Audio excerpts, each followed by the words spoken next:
नमस्कार, आपके अपने चैनल नॉलेज शेड्यूल में आपका स्वागत है। आज हम पढ़ेंगे एनसीईआरटी हिस्ट्री क्लास 6 का चैप्टर नंबर 10, जिसका टाइटल है व्यापारी, राजा और तीर्थयात्री। इसमें आज हम सबसे पहले पढ़ेंगे व्यापार के बारे में। तो चलिए देखते हैं। दक्षिण भारत सोना, मसाले, खासतौर पर काली मिर्च तथा कीमती पत्थरों के लिए प्रसिद्ध था। काली मिर्च की रोमन साम्राज्य में तो इतनी ज़्यादा मांग थी कि इसे काले सोने के नाम से भी जाना जाता था। इस चीज़ को नोट डाउन कर लीजिए, क्योंकि ये बहुत ही इम्पोर्टेंट चीज़ है कि काली मिर्च को रोमन साम्राज्य में किस नाम से जाना जाता था? काले सोने के नाम से जाना जाता था। यहाँ दक्षिण भारत में जो रोमन के सोने के सिक्के प्राप्त हुए हैं, उनसे ये अंदाज़ा लगाया जाता है कि यहाँ उस समय व्यापार चल रहा था। ये जो व्यापारी थे, ये अफ्रीका या अरब के पूर्वी तट से इस उपमहाद्वीप के पश्चिमी तट तक पहुँचते थे, जिसके लिए इन्होंने कई समुद्री रास्ते खोज निकाले, जैसे कि अरब सागर और बंगाल की खाड़ी को पार करके ये यहाँ आया करते थे तथा मानसूनी हवाओं का फ़ायदा उठाकर अपनी यात्रा को जल्दी पूरा कर लेते थे। आगे बढ़ते हैं। समुद्र तटों से लगे राज्य। अच्छा, ये जो उपमहाद्वीप है, इसके दक्षिणी भाग में एक बहुत बड़ा तटीय प्रदेश है। इसमें से पहाड़, पठार और नदी के मैदान हैं। नदियों के मैदानी इलाकों में कावेरी का जो मैदान है वो सबसे उपजाऊ माना जाता है। संगम कविताओं में मूवेंदार की चर्चा मिलती है। अच्छा, ये मूवेंदार होते कौन थे? चलिए जान लेते हैं। मैदानी इलाकों के तथा तटीय इलाकों के जो सरदार हुआ करते थे, उनके जो राजा हुआ करते थे, उनके पास धीरे धीरे काफ़ी धन संपत्ति इकट्ठा हो जाती थी और वे शक्तिशाली हो जाते थे, जिसके बाद वे मूवेंदार कहलाते थे। अर्थात मूवेंदार वे होते थे जो 3 शासक परिवारों के मुखिया होते थे। मूवेंदार शब्द तमिल शब्द है, जिसका अर्थ है 3 मुखिया। ये थे चोल, चेर तथा पांडे, जो करीब 2300 साल पहले दक्षिण भारत में काफी शक्तिशाली माने जाते थे। इन 3 मुखियाओं के अपने अपने 2-2 सत्ता केंद्र थे। इनमें से एक तटीय हिस्सा में और दूसरा अंदरूनी हिस्से में था। इस तरह 6 केंद्रों में से 2 बहुत महत्वपूर्ण थे। अच्छा, ये दोनों जो महत्वपूर्ण थे वो कौन कौन से थे? चलिए देखते हैं। एक था चोल का पतन पोहार या कावेरी पट्टनम, और दूसरा था पांड्यों की राजधानी मदुरै। कौन सा था पहला? चोलों का पतन पोहार या कावेरी पट्टनम, और दूसरा था पांड्यों की राजधानी मदुरै। इसके लगभग 200 वर्ष बाद पश्चिम भारत में सातवाहन नाम के राजवंश का प्रभाव बढ़ गया। सातवाहनों का सबसे प्रमुख राजा गौतमीपुत्र श्री सातकर्णी था। कौन था? श्री सातकर्णी। उसके बारे में हम उसकी माँ गौतमी बालश्री के अभिलेख से पता चलता है। वह और अन्य सभी सातवाहन शासक दक्षिणापथ के स्वामी थे। कहाँ के? दक्षिणापथ के स्वामी थे। दक्षिणापथ का शाब्दिक अर्थ क्या है? दक्षिणापथ का शाब्दिक अर्थ है दक्षिण की ओर जाने वाला रास्ता। श्री सातकर्णी ने पूर्वी, पश्चिमी तथा दक्षिणी तटों पर अपनी सेनाएं भेजी। अगला टॉपिक है रेशम मार्ग की कहानी।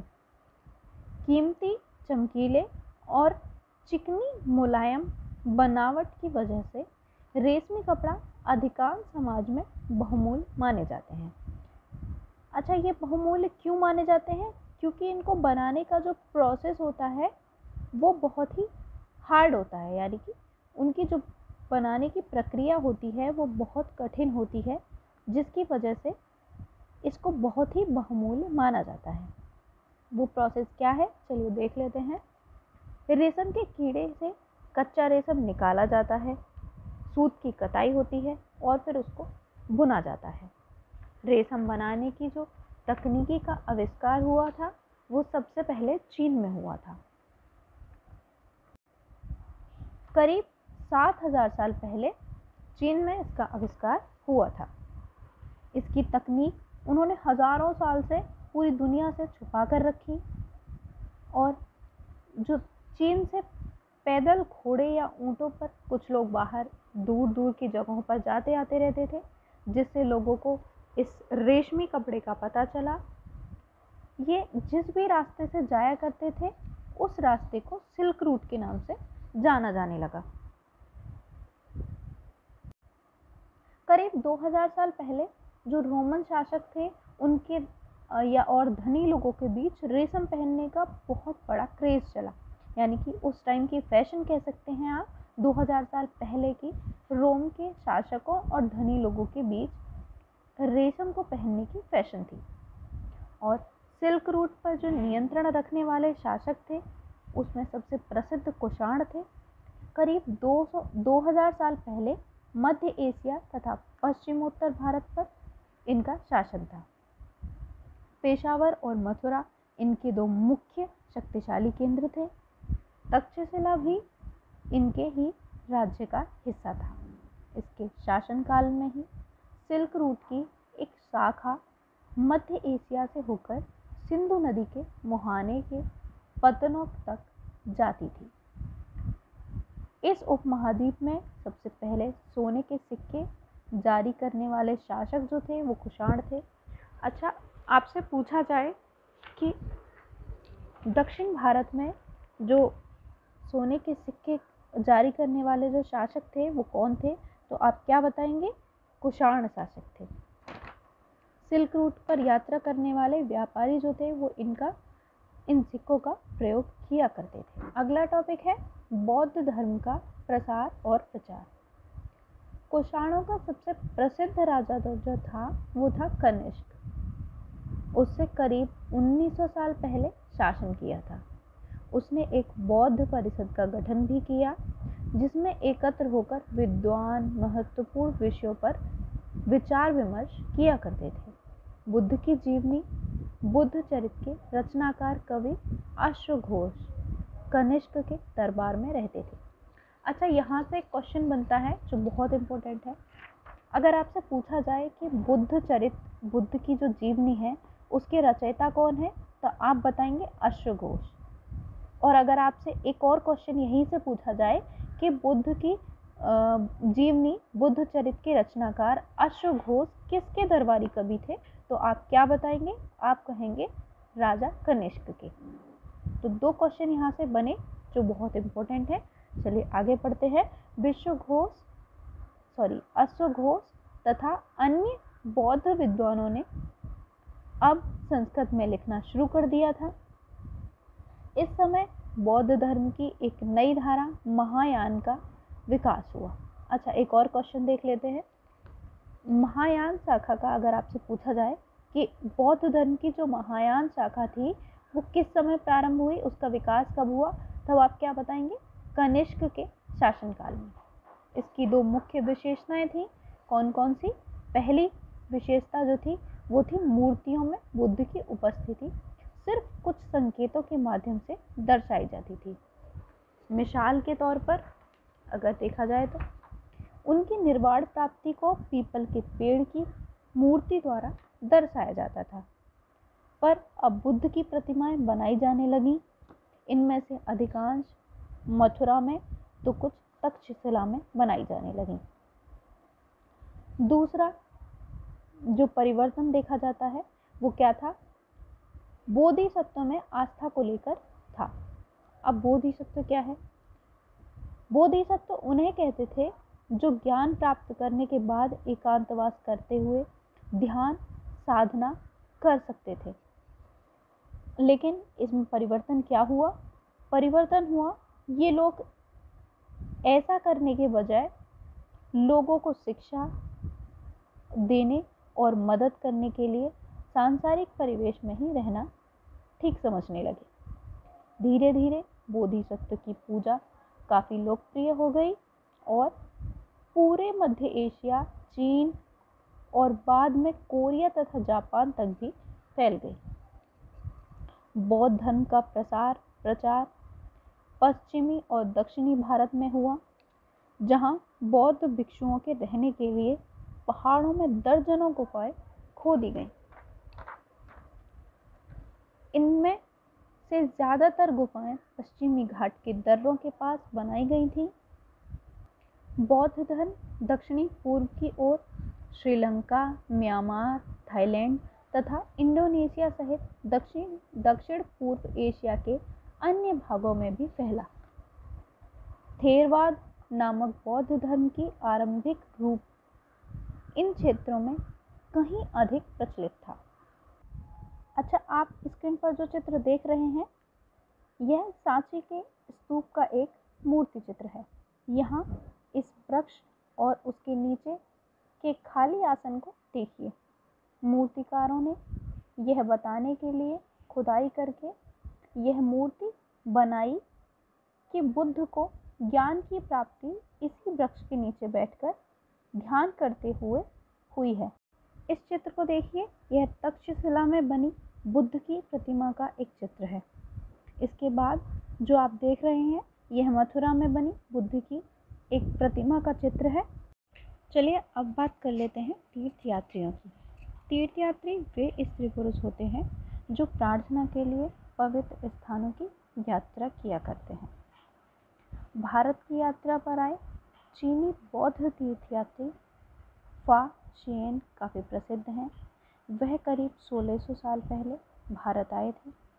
इसके बाद xuanzang 1400 साल पहले भारत आए और करीब 50 साल बाद त्सियांग भारत आए। वे सब बुद्ध की जीवन से जुड़ी जगहों और प्रसिद्ध मठों को देखने भारत आए थे। xuanzang भूमार्ग से भारत आए थे। उसने सोने, चांदी और चंदन की लकड़ियों की बनी बुद्ध की मूर्तियां तथा 1600 से भी ज़्यादा पांडुलिपियां एकत्र की थीं। इसमें से 50 पांडुलिपियां उस समय खो गईं जब सिंधु नदी पार करते हुए उनकी नाव अटक गई थी। अपने जीवन का बाकी हिस्सा उसने बची हुई पांडुलिपियों का संस्कृत और चीनी अनुवाद करने में लगा दिया। अब बात करते हैं भक्ति की शुरुआत की। जिस समय बौद्ध काल चल रहा था, बौद्ध का धर्म जो था वो चरम सीमा पर था, उसी समय हिंदू धर्म की पूजा का प्रचलन भी प्रारंभ हुआ। इसमें विष्णु, शिव, दुर्गा जैसे देवी देवताएं शामिल हैं। भक्ति मार्ग की चर्चा हिंदुओं के पवित्र ग्रंथ भगवत गीता में की गई है। आप ये जो स्क्रीन पर मूर्ति देख रहे हैं, यह एरन मध्य प्रदेश की शानदार मूर्ति विष्णु के विराह के रूप की है। पुराण के अनुसार जल में डूबी पृथ्वी को बचाने के लिए विष्णु ने वराह रूप धारण किया था। यहाँ पृथ्वी को एक स्त्री के रूप में दर्शाया गया है। अगर हम बात करें भक्ति शब्द की, तो भक्ति शब्द भज धातु से बना है, जिसका अर्थ है विभाजित करना या हिस्सेदारी होना। इसका अर्थ यह है कि भक्ति भगवान और भक्त के बीच परस्पर एक अंतरंग संबंध है। भक्ति भागवत या भगवान के प्रति एक झुकाव है। इसके बाद हम बात करेंगे हिंदू शब्द की। इसकी उत्पत्ति कहाँ से हुई, यह हिंदू शब्द हमें कहाँ से प्राप्त हुआ। हिंदू शब्द इंडिया शब्द की तरह ही सिंधु या इंडस से निकला है। यह शब्द अरबों तथा ईरानियों द्वारा उन लोगों के लिए उपयोग किया जाता था जो सिंधु नदी के पूर्व में रहते थे। यही शब्द उनके धार्मिक विश्वासों तथा सांस्कृतिक परंपराओं के लिए प्रयुक्त होता था। चलिए अब चलते हैं लास्ट टॉपिक पर, जो है अन्यत्र। इसमें कुछ बाहरी देशों या अन्य स्थानों के बारे में चर्चा की जाती है। तो चलिए देखते हैं इसको। कि इसमें आज क्या कहा गया है इस चैप्टर में। करीब 2000 साल पहले पश्चिमी एशिया में ईसाई धर्म का उदय हुआ। ईसा मसीह के जन्म बेथलेहम में हुआ, जो उस समय रोमन साम्राज्य का हिस्सा था। बाइबल में ईसा मसीह के उपदेशों की बातें लिखी हुई हैं।